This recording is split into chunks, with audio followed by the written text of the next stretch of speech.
Vinrod, c'est un projet à la base qui est de mon fait.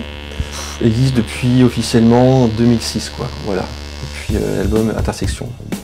On avait un point commun avec tous les membres qui sont passés ou qui sont les membres actuels, c'est qu'on avait un goût quand même pour l'éclectisme, avec un fond, une base, une racine rock, mais où on n'était pas cadré sur un seul registre. Par exemple, on pouvait très bien écouter de la new wave, du metal, de l'indus, la tripole, la drum and bass, ou la musique de film ou du blues. Le fait que qu'on se retrouve ensemble, ça faisait des complémentarités vraiment intéressantes, mais toujours sur une base assez rock.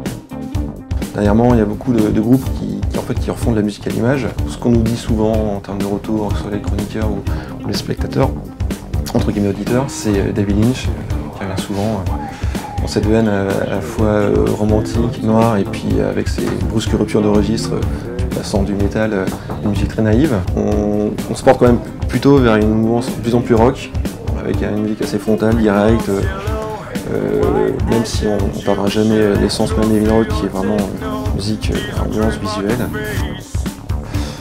Ce qui était vraiment intéressant et stimulant dans le fait d'aborder vraiment l'approche live dans le Vinrod, c'était vraiment générer des ambiances cinématographiques, des ambiances générales, pas forcément liées à un film en particulier, mais voilà, générer des scènes en fait, projeter des scènes sans non plus trop codifier pour laisser vraiment libre cours à l'imagination de l'auditeur.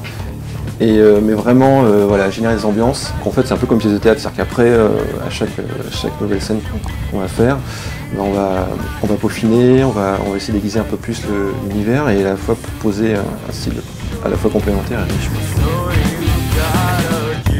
On a fait connaissance d'albumrock.net, forcément, comme le nom l'indique, sur internet. C'est généreux, je trouve vraiment que la façon dont c'est passé nous concernant en fait l'élection, les chroniques, tout ça, c'est de façon très spontanée, très simple.